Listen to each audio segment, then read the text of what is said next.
All right, everyone, so it's been a little while since I've ruined anything.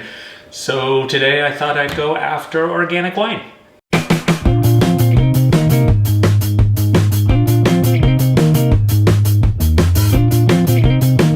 Okay, so I'm gonna tell you a story. 2019, remember how great 2019 was? 2019, I get invited on a trip to taste wines in Bordeaux. We are going to tons of chateaux. It was like 5 chateaux a day, which sounds amazing, but oof, it's a lot.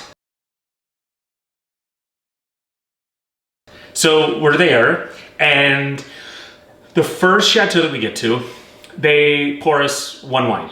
And it, you know, you're thinking, I just flew from Los Angeles, and I mean, this is great and everything, but one wine? So I am looking around, kind of like, what do we do now? And notice out the window, there's the vineyards. Let's go walk through the vineyards. That'd be a cool thing to do. And I mean, these vineyards, they're beautiful, right? Green, we're there in July, so everything is kind of at its peak. It looks just beautiful. And the woman that was tasting with us looked at me and said, I don't think you can. And I'm like, well, why not? I mean, they're literally right there. And she said, oh, well, the vineyards I think they just got sprayed with copper sulfate. And so you can't walk through the vineyards. And I said, well, why not? That's part of organic viticulture, right? So a quick aside, copper sulfate is a chemical that is sprayed in vineyards to help fight fungus. And it is something that is allowed under organic viticulture as well as agriculture to help combat fungus, because nobody wants fungus on their food, right? Okay, so back to this moment, and I'm going, hey, but why can't we? It's organic. And then she tells me, actually, for around 4 days after spraying copper sulfate in an organic vineyard, you can't walk through it because the copper sulfate might kill you. What? Okay, wait, so hold on. So you're telling me organic has chemicals that are used that can kill you? What, huh? Okay, so diving into this more, the other problem with copper is that it's a heavy metal, and heavy metals are poisonous. And when you spray copper sulfate, it's a preventative measure against fungus. Once fungus has infected a plant, that copper sulfate is no longer effective, which means that you're spraying it consistently versus when you need to try and prevent fungus. Or at least that's what you can do, right? Not everyone does, but that's what you would do. And you're trying to save your crop, right? You're trying to save, whether it be melons or grapes, whatever it is, you're just trying to save it. But it's poisonous.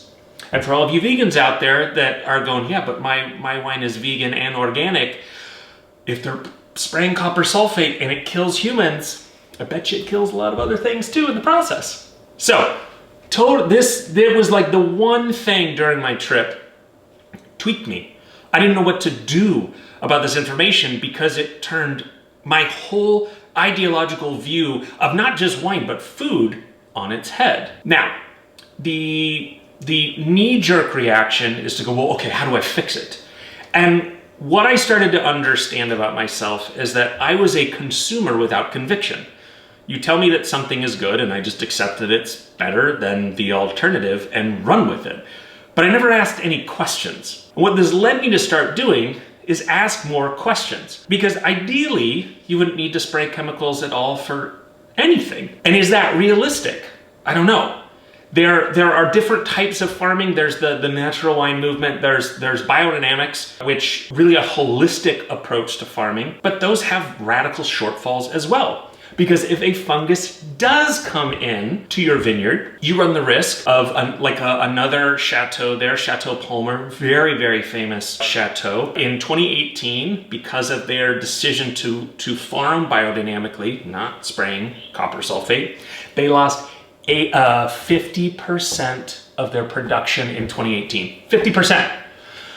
Are you cool with losing 50% of your income because of an ideological choice that in the course of one day, because the weather was weird, you just lost it? It's a hard pill to swallow. And so while there isn't a perfect approach to fixing this, I do think that it warrants more questions being asked, being more inquisitive with your farmer at the farmer's market, asking why they're doing what they're doing, how often they're doing it, and trying to find the best version in an imperfect farming or winemaking philosophy, right? Because there is that perfection, that's something that we can chase, but you're never going to quite get there. And so, moral of the story is just simply accepting something, especially in the world of wine, because it's better without asking the questions, can lead you to a day in Bordeaux and your whole world gets turned upside down. All right, sorry I had to ruin that for you. I hope this helps you drink better. I hope this doesn't cause you to drink more because you're stressed out. Cheers.